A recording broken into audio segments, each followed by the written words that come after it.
माँ जी, कल मेरा भाई आने वाला है। अच्छा, तो मैं क्या करूँ फिर? अरे माँ जी, वो मैं ये कह रही थी कि आप उसके लिए कुछ खाने पीने के लिए मंगवा देते, घर में कुछ है नहीं। तो मैं क्या करूँ, कुछ नहीं है तो जो भी है उसको खिला पिला के रवाना कर देना। रोकने की कोई जरूरत नहीं है। वैसे भी तुम्हारे भाई और बाप ने दिया ही क्या है हमें, जो हम उनकी खातिरदारी करेंगे। पर माँ जी, वो इतनी दूर से आएगा तो मेरा क्या? वो तुझसे मिलने आ रहा है और मिल लेगा तो उसको भेज देना। खाने पीने को तो वो बाहर भी खा सकता है, हमारे यहाँ कोई होटल नहीं खुला है। ठीक है माँ जी। अरे भैया, आप आ गए। हाँ बहन, कैसी है तू? मैं तो ठीक हूँ भैया। आप कैसे हैं और घर में मम्मी पापा कैसे हैं? बहन, सब लोग ठीक हैं। और बहन, मेरे पास देने के लिए और कुछ भी नहीं है। बस ये सोन पापड़ी का डिब्बा लेकर आया हूँ। काम धंधा भी अच्छे से नहीं चल रहा है और पापा की तबीयत भी ठीक नहीं रहती है अब। अरे भैया, इसकी क्या जरूरत थी? आप ये भी नहीं लाते तब भी मैं खुश थी। अरे नहीं बहन, बहन के घर पे कोई खाली हाथ थोड़ी ना आता है। चलो भैया, आओ बैठो। आप बैठो, मैं माँ जी को बुला कर लाती हूँ। माँ जी, मेरे भैया आ गए हैं, आइए आप भी मिल लीजिए उनसे। वो तो दिख ही रहा है, और हाथ में ये जो सोन पापड़ी का डिब्बा ले रखी हो ना, इससे तो साफ साफ पता लग रहा है। और इससे ज्यादा औकात तो है नहीं उनकी कुछ लाने की। माँ जी, वो मेरे भैया का काम नहीं सही से चल रहा, इसीलिए ये लेकर आए हैं। तो काम नहीं चल रहा है तो मैं क्या करूँ? आने की क्या जरूरत थी फिर उन लोगों को? माँ जी, वो मुझसे मिलने आए हैं। मिलने आया है? मुंह उठा के चले आते हैं और हमारे घर पे खाते हैं पीते हैं चल देते हैं, और लेके क्या आते हैं? एक सोन पापड़ी का डिब्बा। शर्म भी नहीं आती उनको। ये भी नहीं देखते, सोचते कि हम सोन पापड़ी का डिब्बा लेकर जाएंगे तो सब क्या सोचेंगे। चल जाए यहाँ से। माँ जी, उससे मिल लीजिए। मुझे नहीं मिलना है उससे। मेरे सर में दर्द है, मैं आराम कर रही हूँ। तू जा यहाँ से। भैया, वो माँ जी सो रही हैं, उनके सर में दर्द है ना, इसलिए। अरे बहन, तुम मुझसे झूठ मत बोल। मैं जानता हूँ वो नहीं आएंगी मुझसे मिलने।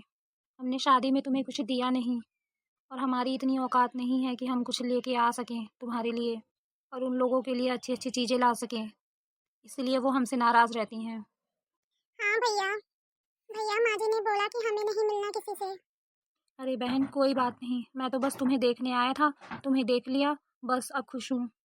भैया, यहाँ जो कुछ भी हुआ वो मम्मी पापा को मत बताना, वरना वो लोग भी परेशान हो जाएंगे। हाँ बहन, तू बिल्कुल भी चिंता मत कर। चल, अब मैं चलता हूँ। ठीक है भैया। बहन, अपना ख्याल रखना तुम। भैया, और आप भी अपना ख्याल रखना, और मम्मी पापा का भी। भैया, मुझे माफ कर देना, मैं आपके लिए कुछ कर नहीं पाई। वो हमारे घर में कुछ है नहीं अभी, कुछ अच्छा नहीं है जो मैं आपके लिए बना सकती। अरे बहन, अच्छे की क्या बात है? चाय पी ली मैंने। और तुमने जो पकौड़े बनाए थे वो भी तो कितने अच्छे थे ना। खाने की क्या बात है? वो खाना तो हम कभी और खा लेंगे। बहन, तुम उदास ना हो, मैं बहुत खुश हूँ। बस तुम खुश रहना। हाँ भैया, मैं खुश हूँ। चलो बहन, मैं चलता हूँ अब। भगवान, आपने मेरी किस्मत ऐसी क्यों बनाई? मैंने क्या गलती की थी? मेरे मम्मी पापा को भी बहुत परेशानी झेलनी पड़ती है, और मेरी सास कुछ समझती नहीं है। बहू, सुन। जी माँ जी। अभी मेरे भाई का फोन आया था, वो आ रहा है, इसलिए तू अच्छा अच्छा खाना बना ले। माँ जी, अभी मेरे भैया आए थे तब घर में कुछ नहीं था, अब मैं कहाँ से बनाऊँ अच्छा अच्छा खाना? ज्यादा जुबान मत चला मुझसे। मार्केट जा और सारा सामान लेकर आ, किसी भी वक्त मेरा भाई आता होगा। माँ जी, मैं चली तो जाऊंगी सामान लेने, लेकिन आप मुझे एक बात बताइए। आपने मेरे भाई के वक्त आपने मेरा साथ नहीं दिया, उसका अपमान हुआ है। आप उनसे मिलने तक नहीं आई, खाने पीने की तो दूर की बात। माँ जी, आपने तो मेरे बारे में भी नहीं सोचा, कम से कम मेरा ही मान रख लेती। अभी आपके यहाँ से कोई आए, अभी जैसे आपके भैया ही आ रहे हैं, तब आप कितना खुश हो रही हैं। ऐसे मुझे भी तो खुशी होती है ना माँ जी। माँ जी, मेरे भाई का काम नहीं चल रहा है, मम्मी पापा भी बीमार रहते हैं, इसलिए वो कुछ कर नहीं पाता। तुम्हें जो कुछ भी कहा जाए तुम्हें करना ही होगा। तुम इस घर की बहू हो और मैं तुम्हारी सास।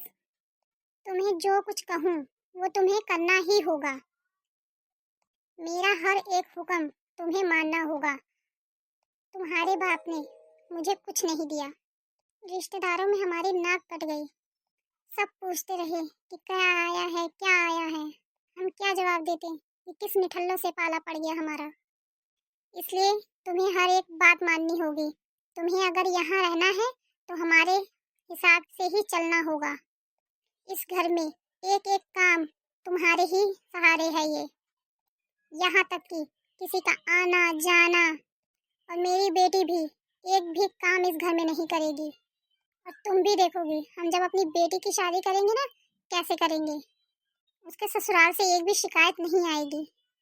माँ जी ये तो अच्छी बात है, लेकिन वो भी तो किसी घर की बहू बनेंगी ना। सोचो अगर देने के बाद भी उनका हाल मेरे जैसा ही हुआ तो। ऐसा नहीं होगा, तुम भी देख लेना। हाँ माँ जी वो तो मैं देख ही लूंगी। चल जा यहाँ से, अपना काम कर, मेरा भाई किसी भी वक्त आता होगा। और सुन, अपने भाई और अपने खानदान वालों को बोल देना यहाँ आने की जरूरत नहीं है। अगर उनको मिलना होगा तो तुम्हें बुला लेंगे यहाँ से। और तुम चली जाना, और सुबह गई शाम तक घर पे वापस मिलनी चाहिए मुझे, नहीं तो यहाँ घुसने की जरूरत नहीं है। बड़ी आई मुझे समझाने वाली। एक तो माँ बाप निठल्ले निकले, ऊपर से ये मुझ पे दोष जमाती हैं। जैसे कहूँ वैसे रहना होगा, नहीं तो धक्के मार के घर से निकाल दूंगी मैं इनको।